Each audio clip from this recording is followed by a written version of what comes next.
I wish I was lying, but Ronald Acuña has a torn ACL in his left knee and will miss the remainder of the season. We'll discuss on Fantasy Baseball Today in 5.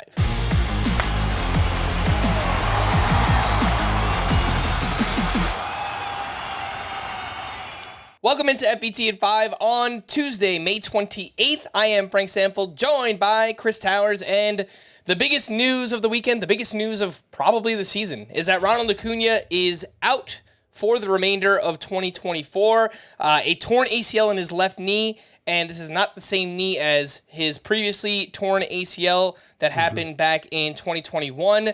But Chris, this is a huge loss for baseball, for fantasy, for the Braves, for everybody involved. Do you think that Acuña will be ready for opening day next year? And if so, how early do you think he might be drafted?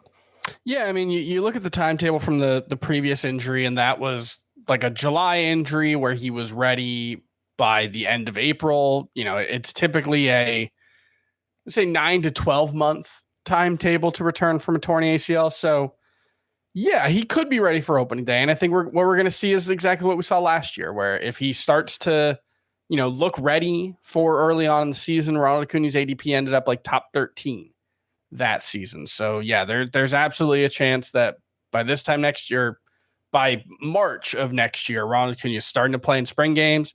People are going to take him in the first round. And while I know 2022 wasn't his best season, he still was a really valuable fantasy option. And we know the upside is best player in fantasy. So it'll be hard to pass on him with a late first round pick, even coming off a second torn ACL. There is no replacing Ronald Acuña. You didn't need me to tell you that, but we do need replacements and some outfielders who made some noise this weekend. Brenton Doyle has been running wild lately, so if you were depending on Acuña for steals, Doyle has 10 stolen bases over his last 15 games. He's up to 76% rostered. Ian Happ had himself a big game on Sunday. 2 for 3 with a double dong and 3 RBI. And I'll throw Luis Matos in there. He didn't do anything too notable this weekend, but he is one of the most added outfielders on CBS. So in shallower leagues, Chris, how would you rank Doyle, Ian Happ, and Luis Matos? I think it depends on league format. In categories leagues, and especially Roto, where the stolen bases matter a lot, Brenton Doyle looks like the best option, but he might only hit 260 with 7 home runs the rest of the way along with it. So I'm not sure he's someone who in every team build you need to go out and add. Ian Happ probably makes more sense as just a generic ad, no matter what league you're in. He's had a really slow start, dealt with the hamstring injury in spring and then in April, but starting to turn it around. We know Ian Happ, for the most part, the last couple of seasons has been a must-start fantasy option. I think he could be that moving forward. So only 67% rostered. That feels way too low for Ian Happ. All right, here are some names in 5 outfielder leagues. Eddie Rosario is having a huge May, 257 batting average, 6 homers, 16 runs, 16 RBI, and 6 steals.